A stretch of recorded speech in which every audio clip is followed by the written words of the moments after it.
गीत गोविंद के दूसरे अध्याय में श्री राधा कृष्ण जी की रास लीला का सुंदर वर्णन है।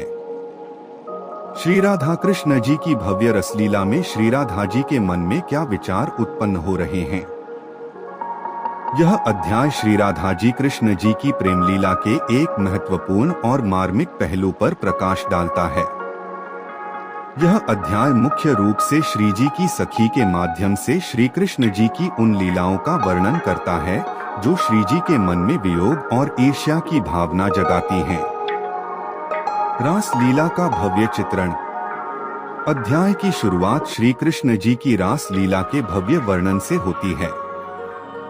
कवि जयदेव कृष्ण को अखिलेश केशव के रूप में चित्रित करते हैं, जिसका अर्थ है अनायास ही मनोहर लगने वाले कृष्ण।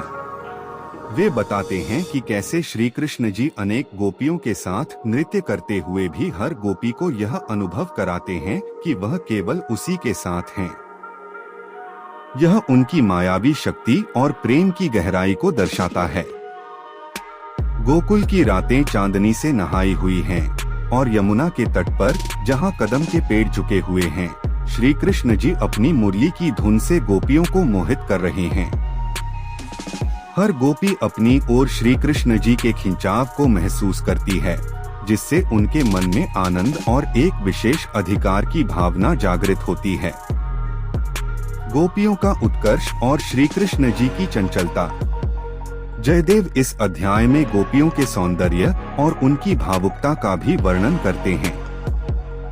वे बताती हैं कि कैसे गोपियां श्री कृष्ण जी के एक स्पर्श, एक मुस्कान या एक शब्द के लिए लालायित रहती हैं।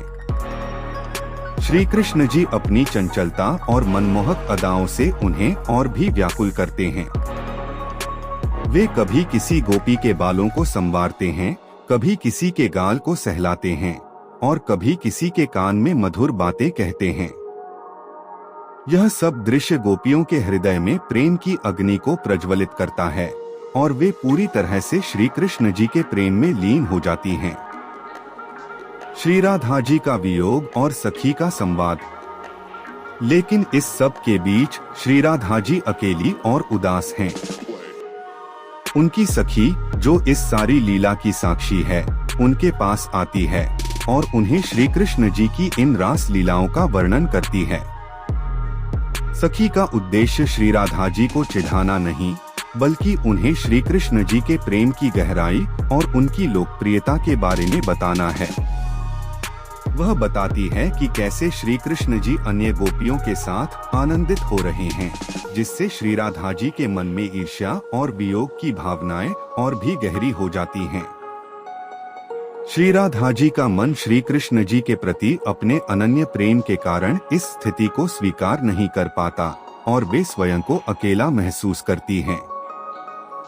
यह अध्याय गीत गोविंद के अगले अध्यायों के लिए एक महत्वपूर्ण पृष्ठभूमि तैयार करता है, जहां राधा का वियोग चरम पर पहुंचता है और अंततः श्री कृष्ण जी के पश्चाताप और उनके पुनर्मिलन की ओर अग्रसर होता है। यह अध्याय प्रेम, ईर्ष्या, वियोग और भक्ति के जटिल मानवीय भावों को दिव्य स्तर पर प्रस्तुत करता है।